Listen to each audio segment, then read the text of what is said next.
महाराज कहते कहो नानक तिस सब किछ नीका, जो प्रभु की शरणागना। जन्म सारे ही चंगा मनते ने, पर मौत नूं कोई चंगे जाणदा है, चंगे मनदा है। लाभ नूं सब ही चंगा दसदे ने, नुकसान नूं कोई चंगे नहीं दसदा। संयोग नूं हरेक बंदा चंगे दसदा है, पर वियोग नूं कौन चंगा दसदा है।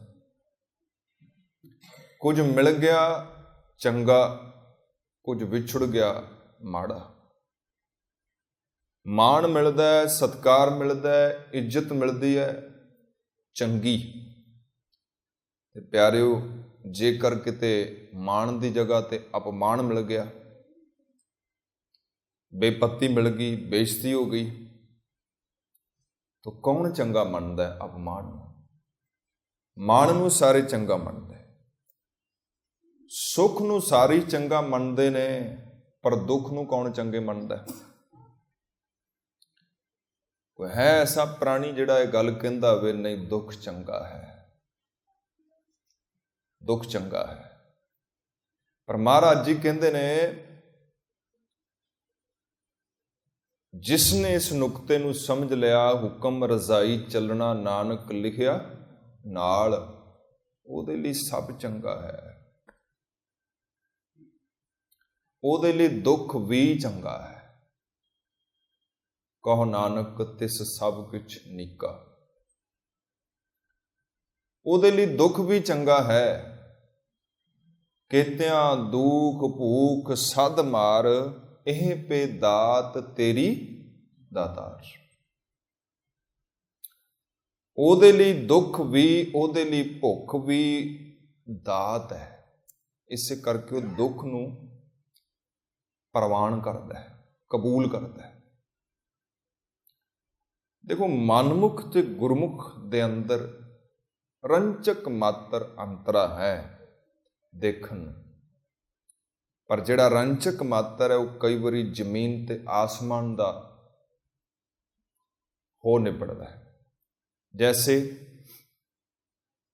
मनमुख बंदा एक चीज नूं चाहता है, दूजी नूं छड्ड दिंदा है।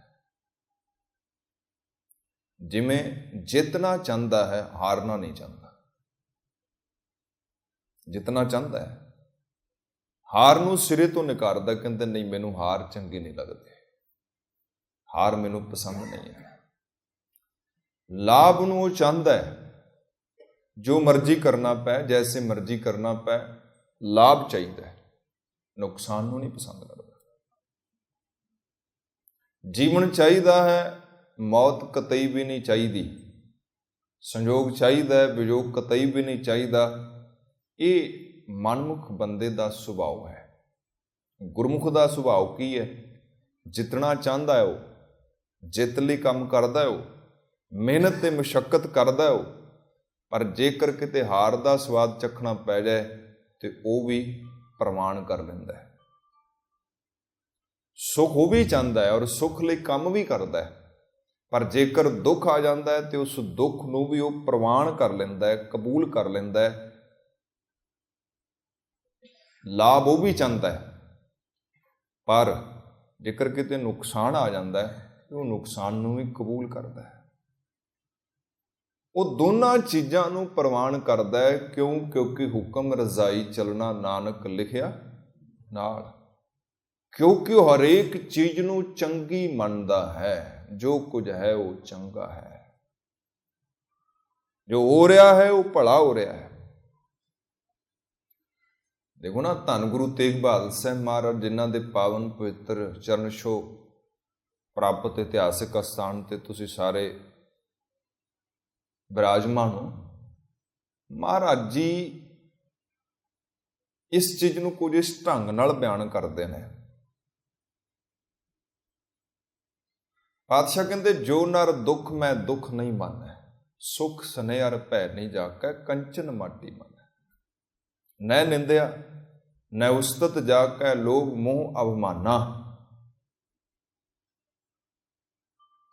महाराज कहते उन्हें प्रवान कर लिया, ਉਹਦੇ ਲਈ सुख भी वही मायने रखता है, ਉਹਦੇ ਲਈ दुख भी वही मायने रखता है, ਉਹਦੇ ਲਈ ਜਿੱਤ ਵੀ ਉਹ ਮਾਇਨੇ ਰੱਖਦੀ ਹੈ, ਉਹਦੇ ਲਈ ਹਾਰ ਵੀ ਉਹ ਮਾਇਨੇ ਰੱਖਦੀ ਹੈ, ਉਹਦੇ ਲਈ ਲਾਭ ਵੀ ਉਹੀ ਮਾਇਨੇ ਰੱਖਦਾ, ਉਹਦੇ ਲਈ ਨੁਕਸਾਨ ਵੀ ਉਹ ਮਾਇਨੇ ਰੱਖਦਾ, ਉਹਦੇ ਲਈ ਮਿੱਟੀ ਤੇ ਉਹਦੇ ਲਈ ਸੋਨਾ ਇੱਕੋ ਮਾਇਨੇ ਰੱਖਦਾ ਹੈ। ਕਿਉਂ ਜੀ? ਕਿਉਂਕਿ ਉਸਨੇ ਇਸ ਨੁਕਤੇ ਨੂੰ ਸਮਝ ਲਿਆ ਹੈ ਕਿ ਜੋ ਹੋ ਰਿਹਾ ਹੈ ਉਹ ਭਲਾ ਹੋ ਰਿਹਾ ਹੈ। ਉਹਨੂੰ ਇਸ ਗੱਲ ਦੀ ਸਮਝ ਪੈ ਗਈ ਕਿ ਜੋ ਹੁੰਦਾ ਹੈ ਉਸ ਦੀ ਰਜ਼ਾ 'ਚ ਹੁੰਦਾ ਹੈ। ਹਾਂ, ਗੁਰੂ ਤੇਗ ਬਹਾਦਰ ਸਾਹਿਬ ਮਹਾਰਾਜ ਜੀ ਵੀ ਗੱਲ ਕਹਿੰਦੇ ਨੇ, ਕਹਿੰਦੇ ਚਿੰਤਾ ਤਾਂ ਕਿ ਕੀਜੀਏ ਜੋ ਅਨਹੋਣੀ ਹੋਏ। ਹਾਂ, ਉਸ ਗੱਲ ਦੀ ਚਿੰਤਾ ਕਰਨੀ, ਫਿਕਰ ਕਰਨਾ, ਉਸ ਗੱਲ ਦਾ ਦੁੱਖ ਹੋਣਾ ਸੁਭਾਵਿਕ ਹੈ ਜੋ ਕਿਸੇ ਨਾਲ ਨਹੀਂ ਹੋਇਆ ਪਰ ਤੁਹਾਡੇ ਨਾਲ ਹੋ ਗਿਆ, ਉਹਦੀ ਚਿੰਤਾ ਕਰਨੀ ਬਣਦੀ ਹੈ। ਪਰ ਅੱਜ ਤੱਕ ਐਸਾ ਹੋਇਆ ਹੀ ਨਹੀਂ ਜੋ ਕਿਸੇ ਨਾਲ ਨਾ ਹੋਇਆ ਹੋਵੇ ਤੇ ਸਿਰਫ ਸਾਡੇ ਨਾਲ ਹੋਇਆ ਹੋਵੇ। ਅੱਜ ਤੱਕ ਐਸਾ ਹੋਇਆ ਹੀ ਨਹੀਂ ਕਿ ਜੋ ਹੋਣਾ ਨਹੀਂ ਸੀ ਉਹ ਹੋ ਗਿਆ। ਉਹ ਤੇ ਸਾਡੀਆਂ ਆਪਣੀਆਂ ਧਾਰਨਾਵਾਂ ਨੇ, ਸਾਡੀ ਆਪਣੀ ਸਮਝ ਹੈ। ਆਪਾਂ ਕਹਿੰਦੇ ਆ ਨਹੀਂ ਸੀ ਹੋਣਾ ਚਾਹੀਦਾ, ਆਪਾਂ ਕਹਿੰਦੇ ਹੋਣਾ ਚਾਹੀਦਾ ਸੀ। ਹੁਣ ਸਾਡੇ ਕਹਿਣ ਨਾਲ, ਸਾਡੇ ਨਾ ਕਹਿਣ ਨਾਲ ਕੋਈ ਫਰਕ ਥੋੜ੍ਹੀ ਪੈਂਦਾ ਹੈ। ਜੋ ਸੱਚ ਹੈ ਉਹ ਸੱਚ ਹੈ, ਸਦੀਵੀ ਹੈ, ਅਟੱਲ ਹੈ, ਔਰ ਉਹਨੂੰ ਕੋਈ ਤਾਕਤ ਬਦਲ ਨਹੀਂ ਸਕਦੀ। ਕਹਿੰਦੇ ਜਦੋਂ ਗੈਲੀਲੀਓ ਨੇ ਗੱਲ ਕਹੀ ਨਾ ਕਿ ਧਰਤੀ ਅੰਡੇਕਾਰ ਹੈ, ਗੋਲ ਹੈ, ਤਾਂ ਇਹ ਗੱਲ ਬਹੁਤਿਆਂ ਨੂੰ ਜਚੀ ਨਾ। ਖਾਸ ਕਰਕੇ ਈਸਾਈ ਸੀ, ਈਸਾਈ ਪਾਦਰੀ ਸੀ, ਉਹਨਾਂ ਨੂੰ ਇਹ ਗੱਲ ਕਤਈ ਵੀ ਨਹੀਂ ਜਚੀ, ਕਿਉਂਕਿ ਪਵਿੱਤਰ ਬਾਈਬਲ ਦੇ ਅੰਦਰ ਇਹ ਗੱਲ ਬਿਲਕੁਲ ਉਲਟੇ ਢੰਗ ਨਾਲ, ਦੂਸਰੇ ਢੰਗ ਨਾਲ ਪੇਸ਼ ਕੀਤੀ ਗਈ ਹੈ ਕਿ ਧਰਤੀ ਚਪਟੀ ਹੋਈ ਹੈ। ਓਲਡ ਟੈਸਟਾਮੈਂਟ ਦੇ ਅੰਦਰ ਕਿ ਧਰਤੀ ਚਪਟੀ ਹੋਈ ਹੈ। ਹੁਣ ਉਹਨਾਂ ਨੇ ਚੁੱਕੀ ਉਹਨਾਂ ਦਾ ਰਾਜਨੀਤੀ 'ਚ ਪੂਰਾ ਹੱਥ ਸੀਗਾ, ਕਿਉਂਕਿ ਦੋਵੇਂ ਇਕੱਠੀਆਂ ਚੱਲਦੀਆਂ ਨੇ।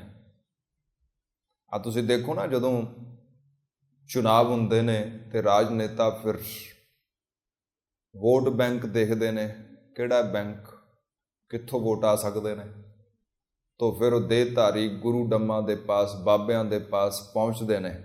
ਉਹਨਾਂ ਦੇ ਨਾਲ ਖਲਕਤ ਕਾਫੀ ਜੁੜੀ ਹੁੰਦੀ ਹੈ। ਫਿਰ ਡੀਲ ਹੁੰਦੀ ਹੈ ਦੋਨਾਂ ਦੇ ਵਿਚਕਾਰ, ਸਮਝੌਤਾ ਹੁੰਦਾ ਹੈ ਦੋਨਾਂ ਦੇ ਵਿਚਕਾਰ, ਰਾਜ ਦੋਵੇਂ ਰਲ ਕੇ ਕਰਾਂਗੇ। ਅਗਰ ਮਨਜ਼ੂਰ ਹੈ ਤੇ ਵੋਟ ਤੇਰਾ। ਸ਼ੁਰੂ ਤੋਂ ਹੀ ਐਸਾ ਹੁੰਦਾ ਰਿਹਾ। ਤਾਂ ਹੁਣ ਜਦੋਂ ਉਹਨਾਂ ਨੇ ਦੇਖਿਆ ਕਿ ਬੰਦਾ ਤੇ ਉਲਟੇ ਕਹਿ ਰਿਹਾ ਹੈ, ਤਾਂ ਪਿਆਰੇ ਉਹ ਬੰਦੀ ਬਣਾ ਲਿਆ ਔਰ ਉਹਨੂੰ ਕਿਹਾ ਕਿ ਇਸ ਤਰ੍ਹਾਂ ਕਹਿ ਕਿ ਮੇਰੇ ਤੋਂ ਭੁੱਲ ਹੋ ਗਈ ਹੈ, ਮੈਂ ਗਲਤ ਕਿਹਾ ਹੈ। ਲਿਖਤੀ ਰੂਪ ਦੇ ਅੰਦਰ ਦੇ, ਜੋ ਲੋਕਾਂ ਦੇ ਸਾਹਮਣੇ ਪ੍ਰਗਟ ਹੋਏਗਾ। ਮੁਆਫੀ ਮੰਗ ਕਿ ਤੂੰ ਗਲਤੀ ਕੀਤੀ ਹੈ, ਤੂੰ ਗਲਤ ਕਿਹਾ ਹੈ। ਅਗਰ ਤੂੰ ਐਸਾ ਨਹੀਂ ਕਰਦਾ ਤੇ ਤੈਨੂੰ ਜਾਨੋਂ ਮਾਰ ਦਿੱਤਾ ਜਾਏਗਾ। ਤਾਂ ਹੁਣ ਉਹ ਕਹਿਣ ਲੱਗਾ ਵੀ ਮੈਨੂੰ ਤੇ ਜੀਵਨ ਪਿਆਰਾ ਹੈ। ਜੀਵਨ ਕਿਹਨੂੰ ਨਹੀਂ ਪਿਆਰਾ ਹੁੰਦਾ? ਕਹਿੰਦਾ ਮੈਨੂੰ ਜੀਵਨ ਬੜਾ ਪਿਆਰਾ ਹੈ, ਔਰ ਤੁਸੀਂ ਜੈਸਾ ਕਹੋਗੇ ਮੈਂ ਵੈਸਾ ਕਹਿ ਦਿੰਦਾ। ਲਿਖਾ ਲਓ ਜੋ ਲਿਖਾਣਾ ਹੈ, ਲਿਆਓ ਕਾਪੀ ਪੈਨ, ਮੈਂ ਲਿਖ ਦਿੰਦਾ। ਕੀ ਲਿਖਣਾ ਹੈ? ਬਸ ਇਹ ਲਿਖਣਾ ਹੈ ਕਿ ਧਰਤੀ ਚਪਟੀ ਹੋਈ ਹੈ, ਮੇਰੇ ਤੋਂ ਗਲਤੀ ਹੋ ਗਈ ਹੈ, ਮੈਂ ਵੈਸੇ ਗੋਲ ਕਹਿ ਦਿੱਤਾ। ਉਹ ਕਹਿੰਦਾ ਲਿਆਓ ਲਿਖ ਦੇਣਾ। ਜੇਕਰ ਤੁਸੀਂ ਕਹੋ ਤੇ ਮੈਂ ਚਪਟੀ ਵੀ ਨਹੀਂ, ਮੈਂ ਚਗੁੱਠੀ ਲਿਖ ਦਿੰਦਾ। ਅਗਰ ਤੁਸੀਂ ਕਹੋ ਮੈਂ ਆਇਤਾਕਾਰ ਲਿਖ ਦਿੰਦਾ। ਅਗਰ ਤੁਸੀਂ ਕਹੋ ਤੇ ਮੈਂ 3 ਕੋਨਿਆਂ ਵਾਲੀ ਲਿਖ ਦਿੰਦਾ। ਤੁਸੀਂ ਜਿਵੇਂ ਕਹੋਗੇ ਮੈਂ ਲਿਖ ਦਿਆਂਗਾ। ਮੇਰੇ ਲਿਖਣ 'ਚ ਕੀ ਦਿੱਕਤ ਹੈ? ਮੈਨੂੰ ਲਿਖਣ 'ਚ ਕੋਈ ਦਿੱਕਤ ਨਹੀਂ ਹੈਗੀ। ਪਰ ਹਾਂ, ਇਹ ਗੱਲ ਜਿਹੜੀ ਹੈ ਇਹਨੂੰ ਤੁਸੀਂ ਵੀ ਸਮਝ ਲਵੋ। ਮੇਰੇ ਕਹਿਣ ਦੇ ਨਾਲ ਨਾ ਗੋਲ ਹੋ ਜਾਣੀ ਹੈ, ਮੇਰੇ ਕਹਿਣ ਦੇ ਨਾਲ ਨਾ ਅੰਡਾਕਾਰ ਹੋ ਜਾਣੀ ਹੈ, ਮੇਰੇ ਕਹਿਣ ਦੇ ਨਾਲ ਨਾ ਚਪਟੀ ਹੋ ਜਾਣੀ ਹੈ। ਜੋ ਧਰਤੀ ਹੈ ਜੈਸੀ ਹੈ ਉਹਨੇ ਵੈਸੀ ਰਹਿਣਾ ਹੈ। ਜੋ ਸੱਚ ਹੈ ਉਹ ਸੱਚ ਹੀ ਹੈ, ਕੋਈ ਫਰਕ ਨਹੀਂ ਪੈਂਦਾ। ਮੇਰੇ ਤੋਂ ਜੋ ਮਰਜ਼ੀ ਲਿਖਾ ਲਓ, ਉਹ ਤੇ ਅੱਜ ਨਹੀਂ ਤੇ ਕੱਲ ਨਸ਼ਰ ਹੋਣਾ ਹੈ, ਪ੍ਰਗਟ ਹੋਣਾ ਹੈ। ਪਿਆਰਿਓ, ਜੋ ਹੈ ਉਹਨੂੰ ਬਦਲਿਆ ਨਹੀਂ ਜਾ ਸਕਦਾ, ਜੋ ਹੈ ਉਸ ਨੂੰ ਤਬਦੀਲ ਨਹੀਂ ਕੀਤਾ ਜਾ ਸਕਦਾ। ਮੈਨੂੰ ਲੱਗਦਾ ਐਸਾ ਨਹੀਂ ਸੀ ਹੋਣਾ ਚਾਹੀਦਾ, ਕਿਉਂ ਹੋ ਗਿਆ ਹੈ? ਇਹ ਮੇਰੀ ਆਪਣੀ ਧਾਰਨਾ ਹੈ, ਮੇਰੀ ਆਪਣੀ ਸਮਝ ਹੈ, ਮੇਰੀ ਆਪਣੀ ਸੋਚ ਹੈ ਕਿ ਐਸਾ ਨਹੀਂ ਸੀ ਹੋਣਾ ਚਾਹੀਦਾ। ਇੱਥੇ ਪਿਆਰਿਓ ਕੁਝ ਐਸਾ ਹੁੰਦਾ ਹੀ ਨਹੀਂ ਜੋ ਨਹੀਂ ਸੀ ਹੋਣਾ ਚਾਹੀਦਾ, ਹੁੰਦਾ ਹੀ ਉਹ ਹੈ ਜੋ ਹੋਣਾ ਚਾਹੀਦਾ ਸੀ। ਉਹ ਵੱਖਰੀ ਗੱਲ ਹੈ ਕਿ ਮੈਨੂੰ ਐਸਾ ਲੱਗਦਾ ਐਸਾ ਨਹੀਂ ਸੀ ਹੋਣਾ ਚਾਹੀਦਾ। ਜੋ ਹੁੰਦਾ ਹੈ ਉਹ ਤਾਂ ਹੀ ਹੁੰਦਾ ਹੈ ਕਿਉਂਕਿ ਉਹ ਹੋਣਾ ਹੈ। ਜੋ ਜੈਸਾ ਹੈ ਉਹ ਵੈਸਾ ਤਾਂ ਹੀ ਹੈ ਕਿਉਂਕਿ ਉਹਨੂੰ ਵੈਸਾ ਹੋਣਾ ਚਾਹੀਦਾ ਸੀ। ਉਹ ਮੈਂ ਵੱਖਰੀ ਗੱਲ ਹੈ ਕਹੀ ਜਾਏ ਮੈਨੂੰ ਪਸੰਦ ਨਹੀਂ ਹੈਗਾ, ਇਹ ਠੀਕ ਨਹੀਂ ਬਣਿਆ, ਇਹ ਚੰਗਾ ਨਹੀਂ ਹੈਗਾ। ਐਸਾ ਉਸਨੇ ਬਣਾਇਆ ਹੈ, ਚੰਗਾ ਬਣਾਇਆ। ਬੀਜਕ ਗ੍ਰੰਥ ਹੈ, ਕਬੀਰ ਸਾਹਿਬ ਜੀ ਦੇ ਨਾਮ ਹੇਠਾਂ ਉਹਦੇ ਚ ਬਾਣੀ ਹੈ। ਦਾ ਇੱਕ ਬਚਨ ਹੈ, ਉਹਦੇ ਚ ਕਿਹਾ ਗਿਆ, ਹੋਣੀ ਹੋਏ ਸੋ ਹੋਏ। ਜੋ ਹੋਣੀ ਹੈ ਉਹੀ ਹੁੰਦੀ ਹੈ, ਅਣਹੋਣੀ ਕਤੈ ਨਾ ਹੋਏ। ਜਿਹੜੀ ਨਹੀਂ ਹੋਣੀ ਉਹ ਕਦੀ ਹੋਣੀ ਵੀ ਨਹੀਂ। ਜੋ ਨਹੀਂ ਹੋਣਾ ਕਦੀ ਨਹੀਂ ਹੋਏਗਾ, ਜੋ ਹੋਣਾ ਉਹੀ ਹੋਣਾ ਹੈ। ਗੁਰੂ ਤੇਗ ਬਹਾਦਰ ਸਾਹਿਬ ਮਹਾਰਾਜ ਜੀ ਕਹਿੰਦੇ, ਚਿੰਤਾ ਤਾਂ ਕੀ ਕੀਜੀਏ ਜੋ ਅਣਹੋਣੀ ਹੋਏ। ਮਹਾਰਾਜ ਕਹਿੰਦੇ ਚਿੰਤਾ ਕਰਨੀ, ਦੁੱਖ ਕਰਨਾ ਠੀਕ ਹੈ, ਪਰੇਸ਼ਾਨ ਹੋਣਾ ਠੀਕ ਹੈ, ਪਰ ਘੱਟ ਤੋਂ ਘੱਟ ਉਸ ਚੀਜ਼ ਤੇ ਪਰੇਸ਼ਾਨ ਹੋਵੋ, ਉਸ ਗੱਲ ਤੇ ਚਿੰਤਾ ਕਰੋ, ਉਸ ਘਟਨਾ ਤੇ ਚਿੰਤਾ ਕਰੋ ਜੋ ਕਦੀ ਹੋਈ ਨਹੀਂ ਪਰ ਤੁਹਾਡੇ ਨਾਲ ਹੋਈ ਹੈ। ਗੁਰਮੁਖ ਸਮਝਦਾ ਹੈ ਹਾਰ ਵੀ ਹੈ, ਗੁਰਮੁਖ ਸਮਝਦਾ ਹੈ ਨੁਕਸਾਨ ਵੀ ਹੈ, ਗੁਰਮੁਖ ਸਮਝਦਾ ਹੈ ਦੁੱਖ ਵੀ ਹੈ, ਗੁਰਮੁਖ ਸਮਝਦਾ ਹੈ ਵਿਯੋਗ ਵੀ ਹੈ। ਮਨਮੁਖ ਬੰਦਾ ਇਸ ਗੱਲ ਨੂੰ ਸਮਝਣ ਦੇ ਲਈ ਰਾਜੀ ਨਹੀਂ, ਉਹ ਮੰਨਣ ਦੇ ਲਈ ਰਾਜੀ ਨਹੀਂ, ਕਹਿੰਦਾ ਨਹੀਂ ਮੈਨੂੰ ਨਹੀਂ ਪ੍ਰਵਾਨ।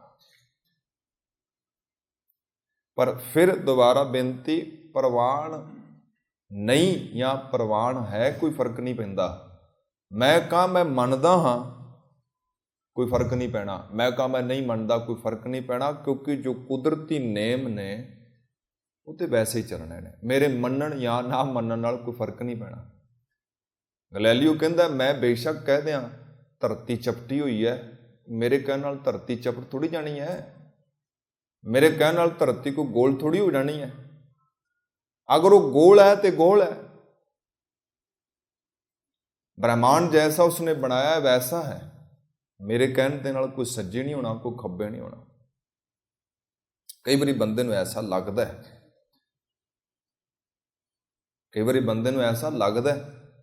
ਮਹਾਰਾਜ ਕਹਿੰਦੇ ਆਪਣਾ ਕੀਤਾ ਕਿਛੂ ਨਾ ਹੋਵੇ, ਕਿਛ ਕੀਚੈ ਜੇ ਕਰ ਸਕੀਏ।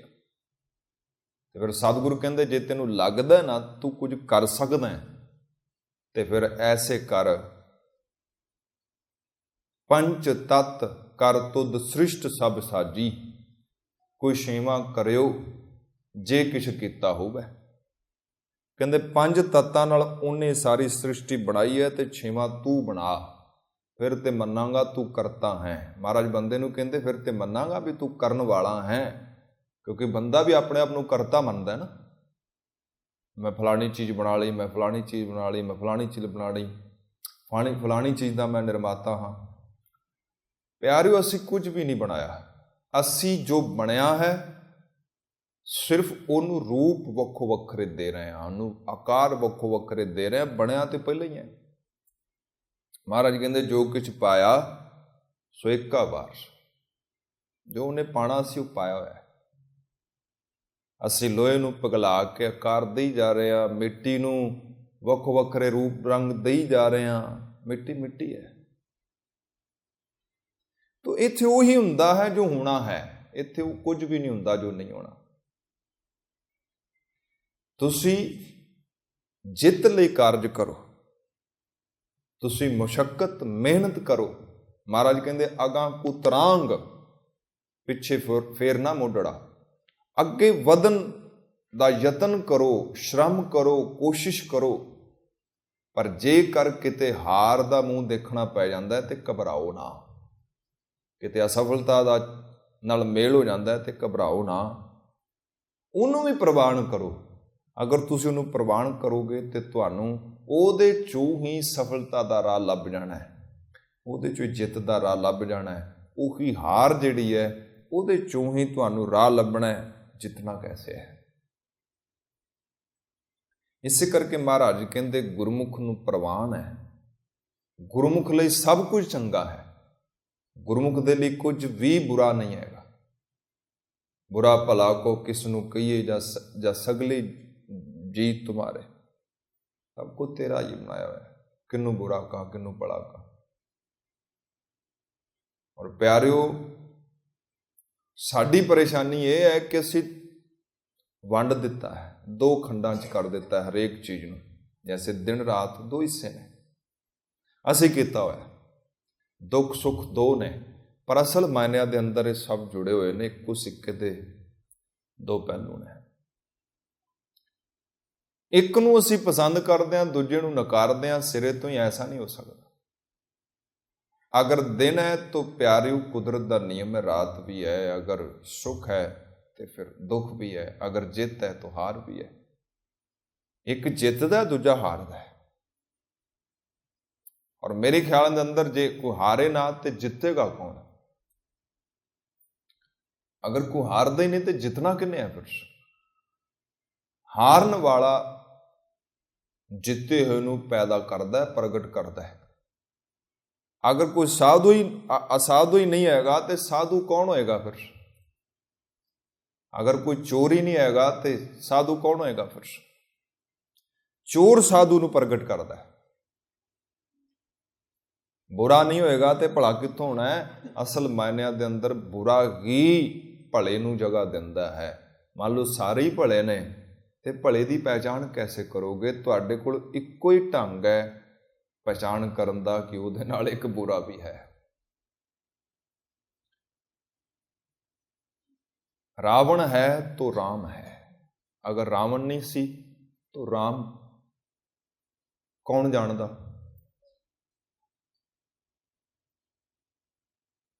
ਬੁਰਾਈ ਜਿਹੜੀ ਹੈ ਉਹ ਅੱਛਾਈ ਨੂੰ ਚਮਕਾ ਦਿੰਦੀ ਹੈ। ਮੰਨ ਲਓ ਇੱਕ ਦੇਸ਼ ਐਸਾ ਹੈ ਜਿੱਥੇ ਬੁਰਾ ਹੈ ਹੀ ਨਹੀਂ, ਉੱਥੇ ਭਲਾ ਵੀ ਮਿਟ ਜਾਏਗਾ ਤੇ ਭਲਾ ਆਪਣੇ ਆਪ ਹੀ ਖਤਮ ਹੋ ਜਾਏਗਾ। ਇੱਥੇ ਕੋਈ ਨੀਵਾਂ ਹੈ ਤਾਂ ਹੀ ਕੋਈ ਉੱਚਾ ਹੈ। ਅਗਰ ਕੋਈ ਨੀਵਾਂ ਨਹੀਂ ਹੈ ਤਾਂ ਉੱਚਾ ਵੀ ਖਤਮ ਹੋ ਜਾਂਦਾ ਹੈ। ਤਾਂ ਇਸੇ ਕਰਕੇ ਇਹਨੂੰ ਸਮਝਣਾ ਹੈ ਥੋੜਾ ਜਿਹਾ। ਇਹ ਦੋਵੇਂ ਚੀਜ਼ਾਂ ਚੱਲਦੀਆਂ ਨੇ ਔਰ ਸਾਨੂੰ ਦੋਨਾਂ ਨੂੰ ਪ੍ਰਵਾਨ ਕਰਨਾ ਪੈਣਾ ਹੈ। ਜਿਹੜਾ ਦੋਨਾਂ ਨੂੰ ਪ੍ਰਵਾਨ ਕਰ ਲੈਂਦਾ ਹੈ, ਮਹਾਰਾਜ ਕਹਿੰਦੇ ਕਹੋ ਨਾਨਕ ਤਿਸ ਸਭ ਕਿਛ ਨੀਕਾ। ਜਿਹੜਾ ਦੋਨਾਂ ਨੂੰ ਪ੍ਰਵਾਨ ਕਰਦਾ ਉਹਦੇ ਲਈ ਸਭ ਕੁਝ ਚੰਗਾ ਹੈ, ਸਭ ਕੁਝ ਭਲਾ ਹੈ। ਹਰੇਕ ਚੀਜ਼ ਨੂੰ ਪ੍ਰਵਾਨ ਕਰ ਲੈਂਦਾ ਹੈ। ਉਹਦੇ ਕੋਲ ਕਲਾ ਹੈ, ਉਹਦੇ ਕੋਲ ਢੰਗ ਹੈ। ਵੈਸੇ ਦੇਖੋ, ਪ੍ਰਵਾਨ ਕਰਨਾ ਬੜਾ ਔਖਾ ਹੈ, ਕਬੂਲ ਕਰਨਾ ਬੜਾ ਔਖਾ ਹੈ। ਕੁਝ ਚੀਜ਼ਾਂ ਨੇ ਜਿਨ੍ਹਾਂ ਨੂੰ ਅਸੀਂ ਪ੍ਰਵਾਨ ਕੀਤਾ ਹੋਇਆ, ਬਾਕੀ ਤੇ ਸਭ ਅਪ੍ਰਵਾਨ ਹੈ ਸਾਨੂੰ। ਥੋੜੀਆਂ ਜਿਹੀਆਂ ਚੀਜ਼ਾਂ ਨੇ, ਥੋੜੇ ਜਿਹੇ ਰਿਸ਼ਤੇ ਨੇ, ਥੋੜੇ ਜਿਹੇ ਸੰਬੰਧ ਨੇ ਜਿਹਨੂੰ ਅਸੀਂ ਕਬੂਲ ਕਰਦੇ ਹਾਂ। ਬਾਕੀ ਤੇ ਸਭ ਅਸੀਂ ਕਹਿੰਦੇ ਨਹੀਂ, ਸਾਨੂੰ ਕੋਈ ਕਬੂਲ ਨਹੀਂ ਹੈਗਾ, ਸਾਨੂੰ ਕੋਈ ਪ੍ਰਵਾਨ ਨਹੀਂ ਹੈਗਾ। ਇਹ ਗੱਲ ਜਿਹੜੀ ਹੈ ਜੱਚਦੀ ਹੋਈ ਨਹੀਂ। ਇੱਕ ਫਕੀਰ ਹੋਇਆ ਹੈ, ਜਿਨ ਫਕੀਰ ਬਾਏਜੀਤ, ਤੇ ਇੱਕ ਰਾਤ ਬੜੀ ਠੰਡ ਦੀ ਰਾਤ ਸੀ, ਬਹੁਤ ਕੱਕਰ ਪੈ ਰਿਹਾ ਸੀ। ਉਹਦੇ ਨਾਲ ਕੁਝ ਚੇਲੇ ਸੀ ਉਹਦੇ, ਔਰ ਚੂੰਕਿ ਰਾਤ ਬਹੁਤ ਠੰਡੀ ਸੀ, ਉਹ ਯਾਤਰਾ ਕਰ ਰਹੇ ਸੀ ਔਰ ਉਹਨਾਂ ਨੂੰ ਭਾਲ ਸੀ ਵੀ ਕੋਈ ਘਰ ਮਿਲ ਜਾਏ, ਰਾਤ ਕੱਟਣ ਨੂੰ ਮਿਲ ਜਾਏ। ਤੋ ਪਿਆਰਿਓ, ਬਾਏਜੀਤ ਦਾ ਜਿਹੜਾ ਸੁਭਾਅ ਸੀ ਉਹ ਕੁਝ ਐਸਾ ਸੀ ਕਿ ਉਹ ਸ਼ੁਕਰ ਬੜਾ ਕਰਦਾ ਸੀ ਰੱਬ ਦਾ।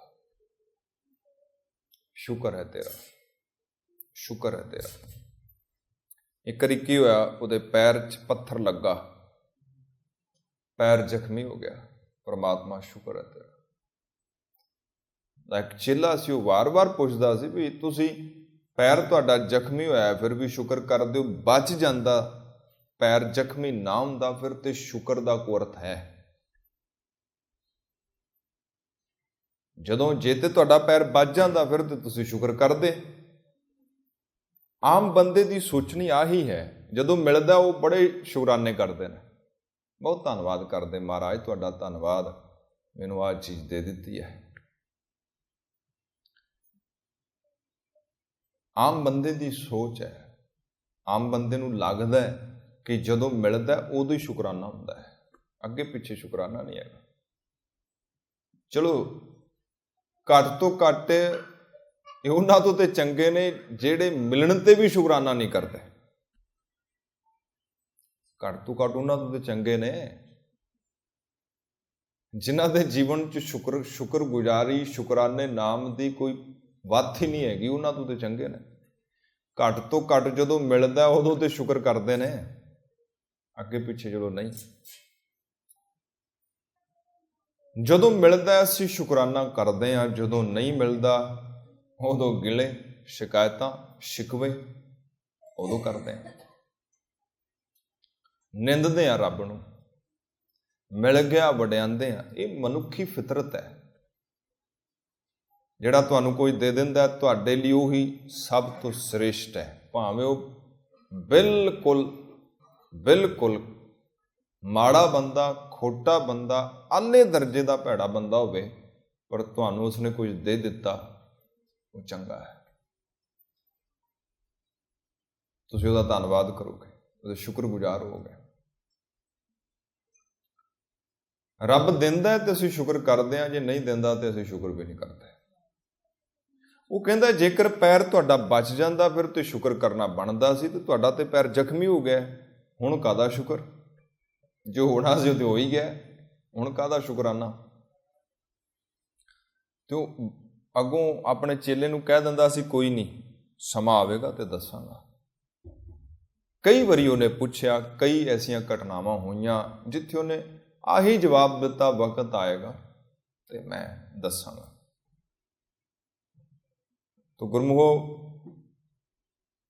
ਅੱਜ ਜਿਹੜੇ ਦਰਵਾਜ਼ੇ ਤੇ ਜਾਂਦਾ ਹੈ ਉਹੀ ਦਰਵਾਜ਼ਾ ਖੁੱਲ੍ਹਦਾ ਨਹੀਂ। ਦਰਵਾਜ਼ਾ ਖੜਕਾਉਂਦਾ ਹੈ, ਖੁੱਲਿਆ ਨਹੀਂ, ਰੱਬਾ ਤੇਰਾ ਸ਼ੁਕਰ ਹੈ ਵੀ ਨਹੀਂ ਖੁੱਲ੍ਹਾ।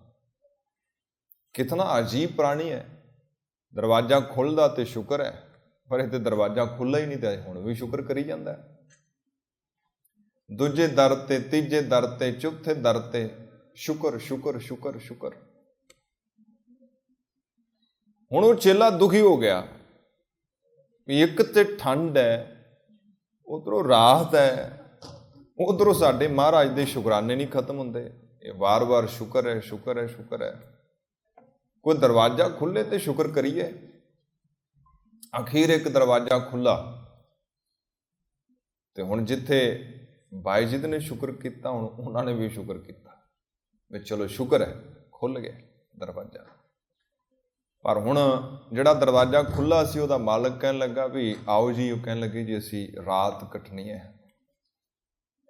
ਕਹਿੰਦਾ ਮਹਾਰਾਜ ਮੇਰੇ ਤੇ ਆਪ ਮੇਰੇ ਘਰ ਗੈਸਟ ਆਏ ਹੋਏ ਨੇ, ਜਗ੍ਹਾ ਨਹੀਂ ਹੈ।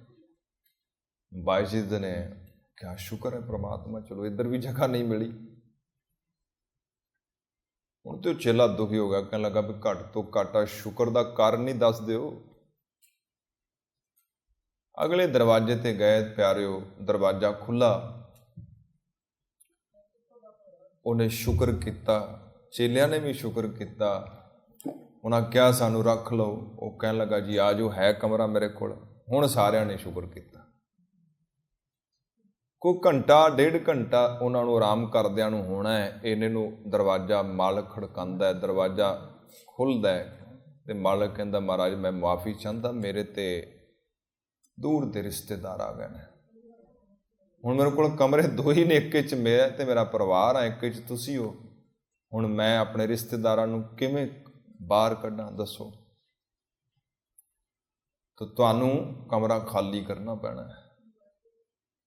ਹੁਣ ਪਿਆਰਿਓ ਜਦੋਂ ਦਰਵਾਜ਼ਾ ਖਾਲੀ ਕਮਰਾ ਕੀਤਾ, ਬਾਈ ਜੀ ਦੀ ਤੇ ਆਦਤ ਸੀ, ਉਹ ਕਹਿੰਦਾ ਮਹਾਰਾਜ ਤੇਰਾ ਸ਼ੁਕਰ ਹੈ, ਰੱਬਾ ਤੇਰਾ ਸ਼ੁਕਰ ਹੈ। ਹੁਣ ਚੇਲਾ ਹੋਰ ਵੀ ਗੁੱਸੇ ਹੋ ਗਿਆ, ਕਹਿਣ ਲੱਗਾ ਕਮਾਲ ਹੋ ਗਈ ਹੈ, ਪਹਿਲਾਂ ਤੇ ਠੰਡ 'ਚ ਕੋਈ ਦਰਵਾਜ਼ਾ ਖੋਲ੍ਹਦਾ ਹੀ ਨਹੀਂ ਸੀ, ਜੇਕਰ ਖੁੱਲ੍ਹਾ ਵੀ ਹੈ ਘੜੀ ਆਰਾਮ ਕਰ ਲੱਗਿਆ ਤੇ ਦਰਵਾਜ਼ਾ ਫਿਰ ਬੰਦ ਹੋ ਗਿਆ ਤੇ ਫਿਰ ਸ਼ੁਕਰ। ਬਾਈ ਜੀ ਕਹਿੰਦਾ ਹੁਣ ਆਪਾਂ ਰੁਕਣਾ ਨਹੀਂ, ਹੁਣ ਆਪਾਂ ਚੱਲਣਾ ਹੈ ਅੱਗੇ, ਹੁਣ ਰੁਕਣ ਦਾ ਕੋਈ ਅਰਥ ਨਹੀਂ ਹੈ, ਕਿਉਂਕਿ ਹੁਣ ਦਿਨ ਦਾ ਚੜ੍ਹਾਅ ਹੋਣ ਵਾਲਾ ਹੈ। ਉਹ ਅੱਗੇ ਗਏ ਪਿਆਰਿਓ, ਜੋ ਕਹਾਣੀ ਕਹਿੰਦੀ ਹੈ ਅਗਲੇ ਨਗਰ ਪਹੁੰਚੇ, ਦਿਨ ਚੜ੍ਹਾਅ ਹੋਇਆ, ਕੋਈ ਸਮਾਂ ਦੁਪਹਿਰ ਦਾ ਹੋਇਆ ਤੇ ਖਬਰ ਆਈ ਕਿ ਜਿਹੜਾ ਪਿਛਲਾ ਨਗਰ ਹੈ ਉੱਥੇ ਲੁਟੇਰੇ ਧਾੜ ਵੀ ਪਏ ਨੇ, ਬਹੁਤ ਕਤਲ ਕੀਤੇ ਨੇ, ਉਹਨਾਂ ਸਭ ਨੂੰ ਲੁੱਟ ਲਿਆ, ਲੱਤਾਂ ਬਾਹਾਂ ਲੋਕਾਂ ਦੀਆਂ ਤੋੜ ਦਿੱਤੀਆਂ। ਕੁਝ ਚੀਜ਼ਾਂ ਐਸੀਆਂ ਹੁੰਦੀਆਂ ਨੇ ਪਿਆਰਿਓ ਜਿਹੜੀਆਂ ਜ਼ਰੂਰੀ ਨਹੀਂ ਕਿ ਉਹ ਘਟੀਆਂ ਹੋਣ, ਜ਼ਰੂਰੀ ਨਹੀਂ ਕਿ ਉਹ ਕਿਸੇ ਦੇ ਜੀਵਨ 'ਚ ਆਈਆਂ ਹੋਣ, ਉਹ ਸਿਰਫ ਸਾਨੂੰ ਸਮਝਾਉਣ ਵਾਸਤੇ ਕਹੀਆਂ ਜਾਂਦੀਆਂ ਨੇ, ਬਿਆਨ ਕੀਤੀਆਂ ਜਾਂਦੀਆਂ ਨੇ। ਕਹਾਣੀਆਂ ਦਾ ਅਰਥ ਹੁੰਦਾ ਜੋ ਹੋਈਆਂ ਨਹੀਂ, ਜੋ ਵਾਪਰੀਆਂ ਨਹੀਂ, ਪਰ ਉਹਨਾਂ ਤੋਂ ਸਿੱਖਿਆ ਬਹੁਤ ਉਮਦਾ ਮਿਲਦੀ ਹੈ ਤੁਹਾਨੂੰ। ਤਾਂ ਹੁਣ ਜਦੋਂ ਉਧਰੋਂ ਪਤਾ ਲੱਗਾ ਕਿ ਆ ਘਟਨਾ ਵਾਪਰ ਗਈ, ਬਾਏਜੀਤ ਨੇ ਉਸ ਨੂੰ ਬੁਲਾਇਆ, ਕਹਿਣ ਲੱਗਾ ਉਰੇ ਆ, ਤੂੰ ਮੈਨੂੰ ਪੁੱਛਦਾ ਹੈ ਨਾ ਜਦੋਂ ਮੇਰੇ ਪੈਰ ਤੇ ਪੱਥਰ ਲੱਗਾ ਸੀ, ਤੂੰ ਪੁੱਛਿਆ ਸੀ ਵੀ ਸ਼ੁਕਰ ਕਿਉਂ ਕੀਤਾ ਤੁਸੀਂ? ਤਾਂ ਮੈਂ ਇਸ ਕਰਕੇ ਸ਼ੁਕਰ ਕੀਤਾ ਸੀ, ਰੱਬਾ ਇਹ ਪੈਰ ਤੇਰਾ ਦਿੱਤਾ ਹੋਇਆ ਹੈ, ਔਰ ਤੂੰ ਚਾਹੁੰਦਾ ਤੈਨੂੰ ਵੱਢ ਵੀ ਸਕਦਾ ਸੀ, ਵੱਢਿਆ ਨਹੀਂ, ਤੂੰ ਸਿਰਫ ਥੋੜਾ ਜਿਹਾ ਜ਼ਖਮ ਦਿੱਤਾ ਹੈ, ਕੋਈ ਬਹੁਤੀ ਵੱਡੀ ਗੱਲ ਨਹੀਂ ਹੈ। ਅਗਰ ਤੂੰ ਚਾਹੁੰਦਾ ਮੇਰੀ ਲੱਤ ਵੀ ਕੱਟ ਸਕਦਾ ਸੀ, ਕਿਉਂਕਿ ਦਿੱਤੀ ਤੇਰੀ ਹੋਈ ਹੈ, ਪਰ ਤੂੰ ਮੇਰੇ ਤੇ ਤਰਸ ਕੀਤਾ ਔਰ ਮੇਰੇ ਪੈਰ ਤੇ ਛੋਟਾ ਜਿਹਾ ਜ਼ਖਮ ਕੀਤਾ ਹੈ, ਬਹੁਤ ਵੱਡੀ ਗੱਲ ਨਹੀਂ ਹੈ। ਪਿਆਰਿਓ ਜਦੋਂ ਸਾਡਾ ਨਜ਼ਰੀਆ ਕੁਝ ਇਸ ਢੰਗ ਦਾ ਬਣ ਜਾਂਦਾ ਹੈ ਨਾ, ਤੋ ਜੀਵਨ ਬਹੁਤ ਸੁਖਾਲਾ ਬਣ ਜਾਂਦਾ ਹੈ। ਜੌਬ ਛੁੱਟ ਗਈ ਹੈ, ਬਹੁਤ ਵੱਡਾ ਧੱਕਾ ਲੱਗਦਾ ਹੈ ਬੰਦੇ ਨੂੰ, ਕਈ ਦਿਨ ਖਾਣਾ ਚੰਗਾ ਨਹੀਂ ਲੱਗਦਾ, ਕਈ ਦਿਨ ਪੀਣਾ ਚੰਗਾ ਨਹੀਂ ਲੱਗਦਾ, ਰੱਬ ਨਾਲ ਸ਼ਿਕਾਇਤਾਂ ਕਰਦਾ ਹੈ, ਬੁਰਾ ਭਲਾ ਵੀ ਕਹਿੰਦਾ ਹੈ, ਆਪਣੇ ਆਪ ਨੂੰ ਵੀ ਕੋਸਦਾ ਹੈ, ਐਸਾ ਕਿਉਂ ਹੋ ਗਿਆ, ਐਸਾ ਨਹੀਂ ਸੀ ਹੋਣਾ ਚਾਹੀਦਾ। 6 ਮਹੀਨਿਆਂ ਬਾਅਦ ਮਾਲਕ ਨੇ ਐਸਾ ਤਰਸ ਕੀਤਾ, ਆਪਣਾ ਕੰਮ ਸ਼ੁਰੂ ਕਰ ਲਿਆ। ਅੱਜ ਉਸ ਘਟਨਾ ਨੂੰ ਵਾਪਰੇ ਨੂੰ 5 ਸਾਲ ਹੋ ਗਏ ਨੇ, ਜਦੋਂ ਉਹਨੂੰ ਜਦੋਂ ਧੱਕੇ ਮਾਰ ਕੇ ਕੱਢ ਦਿੱਤਾ ਗਿਆ ਸੀ, ਤੇ ਅੱਜ ਉਹਦੇ ਹੇਠਾਂ ਹਜ਼ਾਰਾਂ ਬੰਦੇ ਕੰਮ ਕਰਦੇ ਨੇ, ਤੇ ਅੱਜ ਉਹਨੂੰ ਯਾਦ ਕਰਦਾ ਹੈ, ਔਰ ਜਦੋਂ ਵੀ ਉਹਦੇ ਤੋਂ ਪੁੱਛਿਆ ਜਾਂਦਾ ਹੈ ਕਿ ਆ ਤੁਹਾਡੀ ਸਕਸੈਸ ਦਾ ਕਾਰਨ ਕੀ ਹੈ, ਤੂੰ ਉਸੇ ਘਟਨਾ ਨੂੰ ਸੁਣਾਉਂਦਾ ਹੈ, ਕਹਿੰਦਾ ਕਿ ਮੈਨੂੰ ਬਾਹਰ ਕੱਢ ਦਿੱਤਾ ਗਿਆ ਸੀ। ਬੜੇ ਮਾਣ ਨਾਲ ਤੇ ਗਰਵ ਨਾਲ ਸੁਣਾਉਂਦਾ ਹੈ ਕਿ ਜੇਕਰ ਮੈਨੂੰ ਉਦੋਂ ਧੱਕੇ ਮਾਰ ਕੇ ਬਾਹਰ ਨਾ ਕੱਢਿਆ ਹੁੰਦਾ ਤੇ ਅੱਜ ਮੈਂ ਇੱਥੇ ਨਹੀਂ ਸੀ ਪਹੁੰਚਣਾ ਜਿੱਥੇ ਮੈਂ ਅੱਜ ਪਹੁੰਚਿਆ ਹੋਇਆ ਹਾਂ। ਇਹਨੂੰ ਮਹਾਰਾਜ ਸਤਿਗੁਰੂ ਜੀ ਕਹਿੰਦੇ ਜੋ ਹੁੰਦਾ ਹੈ ਭਲੇ ਲਈ ਹੁੰਦਾ ਹੈ, ਚੰਗੇ ਲਈ ਹੁੰਦਾ ਹੈ। ਸਿਰਫ ਨਜ਼ਰੀਏ ਦੀ ਗੱਲ ਹੈ, ਚੰਗਾ ਕੁਝ ਵੀ ਨਹੀਂ ਇੱਥੇ, ਬੁਰਾ ਕੁਝ ਵੀ ਨਹੀਂ ਇੱਥੇ। ਇੱਥੇ ਚੰਗਾ ਕੁਝ ਨਹੀਂ, ਬੁਰਾ ਵੀ ਕੁਝ ਨਹੀਂ, ਇੱਥੇ ਬੁਰਾ ਕੁਝ ਨਹੀਂ ਹੈਗਾ, ਸਭ ਚੰਗਾ ਹੀ ਹੈ। ਤੇ ਤੁਸੀਂ ਕਹਿ ਸਕਦੇ ਹੋ ਵੀ ਗਲਾਸ ਅੱਧਾ ਖਾਲੀ ਹੈ, ਤੇ ਤੁਸੀਂ ਇਹ ਵੀ ਕਹਿ ਸਕਦੇ ਹੋ ਗਲਾਸ ਅੱਧਾ ਭਰਿਆ ਹੋਇਆ ਹੈ। ਇਹ ਤੁਹਾਡੇ ਨਜ਼ਰੀਏ ਤੇ ਡਿਪੈਂਡ ਕਰਦਾ ਹੈ, ਤੁਸੀਂ ਕੀ ਦੇਖਦੇ ਹੋ ਔਰ ਕੈਸੇ ਦੇਖਦੇ ਹੋ। ਤੋ ਗੁਰਮੁਖ ਪਿਆਰਿਓ, ਅਸਲ ਮਾਇਨਿਆਂ ਦੇ ਅੰਦਰ ਮਹਾਰਾਜ ਜੀ ਕਹਿੰਦੇ ਗੁਰਮੁਖ ਹਰ ਚੀਜ਼ ਨੂੰ ਪ੍ਰਵਾਨ